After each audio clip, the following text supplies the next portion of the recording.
Hi everyone and happy Sunday. I'm so excited to be making this video for you guys to check out here in a few days. I miss you. I am really looking forward to when we can go back to church and see each other in person. But for now, I'm still just so happy that we can see each other through a computer screen. I hope you've been outside getting lots of sunshine, fresh air, spending time with your family, learning new things, even in a way that's different. And just know that I am thinking about you guys and praying for you as we continue through this time. So our Bible verse for today is from the book of Genesis. And we talked about this book a few weeks ago. It's special because it's the very first book in the Bible. And what we're reading from today is still that first chapter. So this is Genesis chapter 1, verses 28 through 31. God blessed them. And he's talking about humans, Adam and Eve, who God created.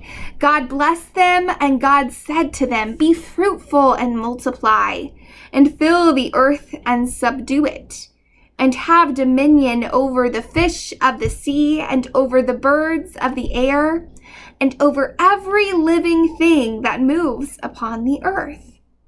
God said, "See, I have given you every plant yielding seed that is upon the face of all the earth, and every tree with seed in its fruit, you shall have them for food. And to every beast of the earth, and to every bird of the air, and to everything that creeps on the earth, everything that has the breath of life, I have given every green plant for food." And it was so. God saw everything that God had made, and indeed it was very good. And there was evening, and there was morning, the sixth day. I love these verses in the beginning of the Bible about how God created the world. And I love it so much because not only does it tell us so much about who God is and how creative God is, it also tells us so much about ourselves and what our purpose is. And what these verses just told us is that God created humans and then gave all of the plants in the world and all of the animals for the humans to rule over. And I think it's important that we talk about this because sometimes I think we get a little confused with this Bible verse, right?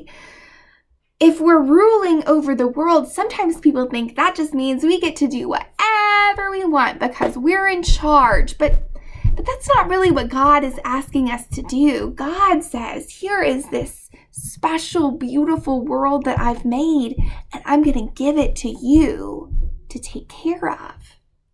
And if we're taking care of something beautiful and special that God made, that doesn't mean we do whatever we want. That means that we take really, really good care of it. And that's something that we still have to work on a lot as human beings, figuring out how we can take care of the world that God gave us, and be good rulers over it. So some ways that we might do that, maybe you plant flowers or maybe some food at your house. That's a really special way to kind of take care of plants if you have those at home. Maybe you have pets at home that you take care of, or you know someone that has pets that you get to play with sometimes and love on them. That's a great way to take care of creation, something that God created. And then just keeping in mind that whenever you can not use plastic and use something reusable instead, that's doing a lot of good work to take care of the world. Maybe when you see a piece of trash on the ground, as long as it's not sharp and you can wash your hands right after, you can throw it away. Little things like that. I know they feel so small, but that's just us pitching in and being a part of the team, a part of creation to care for this gift that God has given us. So I hope that while we aren't seeing the people that we're maybe used to seeing and not going to all of our normal places, we can, just look out our window and remember this beautiful creation that God has given us to take care of. Will you pray with me? Dear God, thank you for creation. Help us take care of your world. Amen. Have a great week, everyone. I will see you next week.